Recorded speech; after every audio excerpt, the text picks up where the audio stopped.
Hello everyone, कैसे हैं आप सब। आशा करता हूँ आप सब बहुत अच्छे होंगे। 0 to 1 एजुकेशन चैनल पर मैं आप सबका स्वागत करता हूँ। मेरा नाम है सुशील।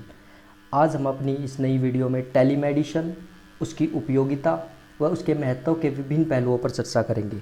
दोस्तों, इस वैश्विक महामारी के दौरान स्वास्थ्य देखभाल उद्योग वर्तमान में बड़े पैमाने पर परिवर्तनशील दौर से गुजर रहा है।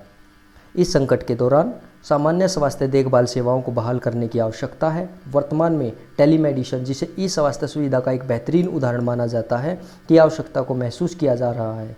इस समय संपूर्ण देश की स्वास्थ्य अवसंरचना कोविड-19 महामारी के प्रसार को रोकने में लगी है। ऐसे में अन्य बीमारियों से पीड़ित लोगों के समक्ष चिकित्सा सुविधाओं को प्राप्त करने में कठिनाई हो रही है। भारत में टेलीमेडिसिन और टेली हेल्थ के वर्तमान परिदृश्य का मूल्यांकन करने का यही सही समय है। दोस्तों, आइए जानते हैं टेलीमेडिसिन, जिसे ई स्वास्थ्य सुविधा कहा जाता है, उसके बारे में। स्वास्थ्य मंत्रालय के अध्ययन में यह पाया गया है कि टेलीमेडिसिन भारत की संपूर्ण जनसंख्या के लिए बुनियादी स्वास्थ्य सेवाओं में वृद्धि कर सकता है। इससे मुख्यतः ग्रामीण आबादी अत्यधिक लाभान्वित होगी। दोस्तों, जैसा कि आप सभी जानते हैं, बड़े बड़े हॉस्पिटल महानगरों और शहरों में ही स्थापित होते हैं, जिससे क्या है, हमारी जो ग्रामीण आबादी है वो स्वास्थ्य सुविधाओं से वंचित रह जाती है। तो अब अपनी ग्रामीण आबादी को स्वास्थ्य सुविधाओं से जोड़ने के लिए टेलीमेडिसिन एक अच्छा विकल्प साबित होगा। अब जानते हैं टेलीमेडिसिन आखिर है क्या। स्वास्थ्य देखभाल के क्षेत्र में स्वास्थ्य सेवाओं की एक उभरती हुई श्रेणी है। यह उतना ही प्रभावी है जितना एक टेलीफोन के जरिए चिकित्सा संबंधी किसी समस्या पर रोगी और स्वास्थ्य विशेषज्ञ आपस में बात करते हैं। जी हाँ दोस्तों, ये इतना ही आसान है जिस प्रकार से आज एक स्टूडेंट फ़ोन के द्वारा, जैसे वो मोबाइल फ़ोन में अपनी आज के ऑनलाइन क्लासेस ले रहा है, वो टीचर से अपने सवाल को पूछता है और अपनी विभिन्न तरह की समस्याओं का समाधान टीचर से ऑनलाइन प्राप्त करता है। उसी तरह एक रोगी भी अपनी किसी भी प्रकार की क्वेरी के लिए ऑनलाइन तरीके से डॉक्टर से कंसल्ट कर सकता है। इसमें दोस्तों ईसीजी, रेडियोलॉजिकल इमेज आदि इसमें शामिल की जाती है। अब जानते हैं टेलीमेडिसिन के इतिहास के बारे में। दोस्तों, पहले टेलीमेडिसिन के बारे में आपको परिचित करवा दूं। टेलीमेडिसिन दोस्तों, टेली एक ग्रीक शब्द है जिसका अर्थ है दूरी, और मेडिरी एक लैटिन शब्द है जिसका अर्थ है ठीक करना, अर्थात दूर से ठीक करना। टाइम पत्रिका ने टेलीमेडिसिन को हीलिंग बाय वायर के नाम से संबोधित किया है। हीलिंग बाय वायर का मतलब है दोस्तों तार द्वारा चिकित्सा। अब जानते हैं इसके इतिहास के बारे में। दोस्तों, 1960 में जब मानव ने अंतरिक्ष में उड़ान भरना शुरू किया, क्योंकि वहाँ डॉक्टर नहीं पहुँच सकता, तो इसी के लिए उन्होंने टेलीमेडिसिन को ईजाद किया। दोस्तों, इसमें मुख्य भूमिका निभाई नासा ने। दोस्तों, आप सभी जानते होंगे नासा अमेरिका की स्पेस एजेंसी है। दोस्तों, अक्सर हमारे वनडे एग्ज़ाम में नासा की फुल फॉर्म को पूछ लिया जाता है, तो हमने उसको भी इसमें ऐड किया है। नासा की फुल फॉर्म है national aeronautics and space administration. 1971 में दोस्तों अलास्का के ग्रामीण क्षेत्रों में 26 स्थलों को चुना गया। जी हाँ दोस्तों, ग्रामीण क्षेत्रों में, शहरों में नहीं, ग्रामीण में, क्योंकि वहीं पर इसकी आवश्यकता को महसूस किया जाता है। क्योंकि सुदूर क्षेत्रों में और बीहड़, जहाँ पर यातायात की सुविधा इतनी ज़्यादा नहीं हो पाती, जैसे हमारे श्रीनगर वाले क्षेत्र में, जिसको आर्टिकल 317 हटा के भारत में शामिल किया गया है, तो उसी के लिए दोस्तों वहाँ पे स्वास्थ्य सुविधाओं को इतनी जल्दी से उपलब्ध नहीं करवा जा सकता, तो उसके लिए एक विकल्प है टेलीमेडिसिन। दोस्तों, इसको नेशनल लाइब्रेरी ऑफ मेडिसिन ने इसमें सहयोग किया था। 1989 में दोस्तों नासा ने पहला अंतर्राष्ट्रीय टेलीमेडिसिन कार्यक्रम शुरू किया था। इसमें दोस्तों अमेरिका में 4 स्थलों पर टेलीमेडिसिन चिकित्सा केंद्र स्थापित किए गए थे।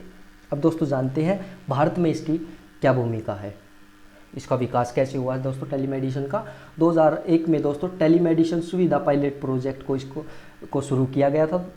और इसको शुरू करने के लिए दोस्तों इसरो, ये दोस्तों भारत की स्पेस एजेंसी है। इसको भी दोस्तों अक्सर वनडे एग्जाम में पूछा जाता है। इसकी भी फुल फॉर्म हमने यहाँ पे लिख दी है, इंडियन स्पेस रिसर्च ऑर्गेनाइजेशन। दोस्तों, 2001 में जो टेलीमेडिसिन सुविधा पायलट प्रोजेक्ट को स्थापित किया गया था, वो चेन्नई के चित्तूर जिले के अरगोंडा गांव के अपोलो ग्रामीण अस्पताल में दोस्तों इसको स्थापित किया गया था। इसको दोस्तों 3 मंत्रालयों ने मिलकर स्थापित किया था, और साथ में इसरो, 3 मंत्रालय और इसरो ने। फर्स्ट मंत्रालय है दोस्तों हमारा सूचना प्रौद्योगिकी विकास मंत्रालय, दूसरा है दोस्तों विदेश मंत्रालय, और तीसरा है स्वास्थ्य और परिवार कल्याण मंत्रालय। दूसरी दोस्तों 2005 में राष्ट्रीय टेलीमेडिसिन टास्क फोर्स का गठन किया गया था। इसका गठन दोस्तों स्वास्थ्य और परिवार कल्याण मंत्रालय ने किया। दोस्तों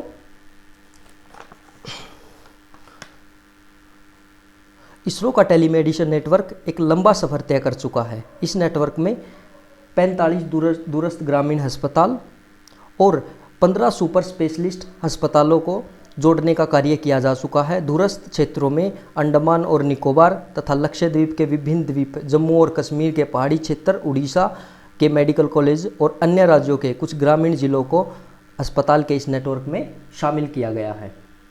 अब जानते हैं दोस्तों टेलीमेडिसिन की उपयोगिता के बारे में। जैसा कि दोस्तों पहले बताया जा चुका, सुदूर क्षेत्रों तक आसान पहुंच।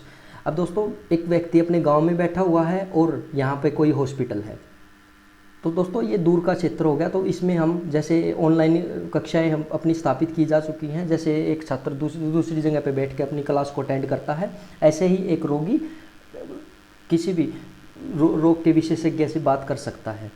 रोगी परिवहन में लगने वाले समय और लागत को दोस्तों काफ़ी कम किया जा सकता है, क्योंकि दोस्तों इतनी दूर जाने के लिए हमें परिवहन की ज़रूरत होगी।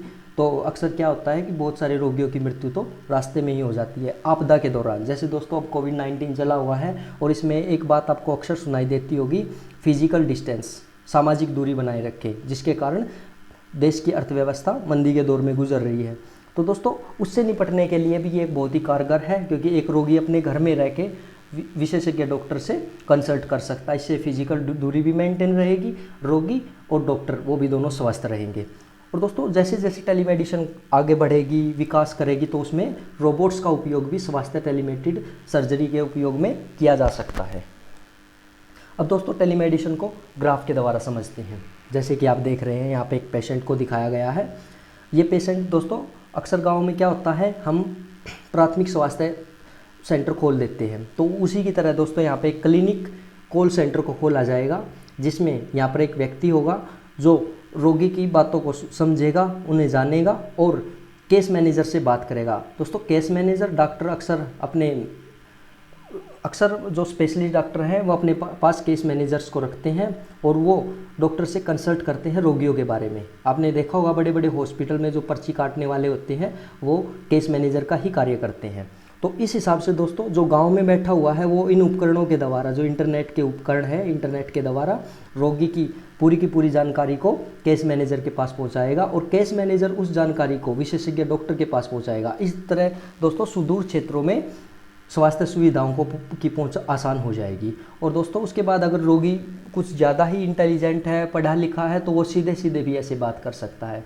अगर उसकी बीमारी कुछ ज़्यादा बड़ी है, जिसमें ईसीजी वगैरह या कोई बड़ी उसकी ज़रूरत पड़ेगी स्कैन की, तो उसके लिए उसे क्लिनिक कॉल सेंटर जाने की ज़रूरत पड़ेगी, जिसे भारत सरकार आगे आने वाले टाइम में हर एक गाँव में उपलब्ध करवाने की सोच रहा है। अब दोस्तों सरकार के प्रयास, भारत सरकार ने जो प्रयास किए हैं दोस्तों, 2005 में संजीवनी ऐप, इसको भारत सरकार ने लॉन्च किया है, केंद्र सरकार ने। यह दोस्तों एक हाइब्रिड मॉडल है। इसमें स्टोर और फॉरवर्ड की सुविधा। स्टोर और फॉरवर्ड क्या है दोस्तों, आपको मान लिया किसी भी व्यक्ति को रोग हुआ, जैसे 5 जनवरी को। अब क्या होगा दोस्तों, 5 जनवरी को रोग हुआ, उसके बाद वो व्यक्ति ठीक हो गया, अब वो उसकी जितनी भी जानकारी वो स्टोर हो चुकी है।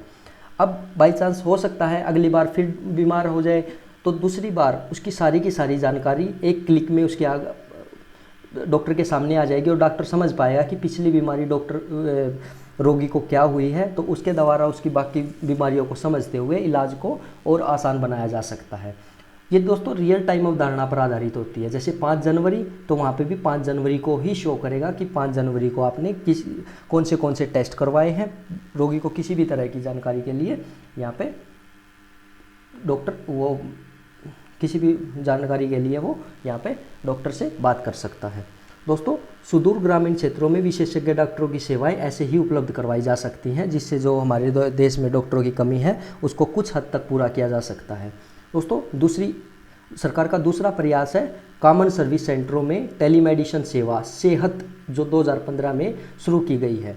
और तीसरी है दोस्तों कॉन्टेक दोस्तों एक शॉर्ट फॉर्म है कोविड-19 नेशनल टेली कंसल्टेशन सेंटर। इसको दोस्तों हमारे अखिल भारतीय आयुर्विज्ञान संस्थान नई दिल्ली ने स्थापित किया है। दोस्तों कई बार हमारे वनडे एग्जाम में अखिल भारतीय आयुर्विज्ञान संस्थान की जगह ICMR भी आ जाता है।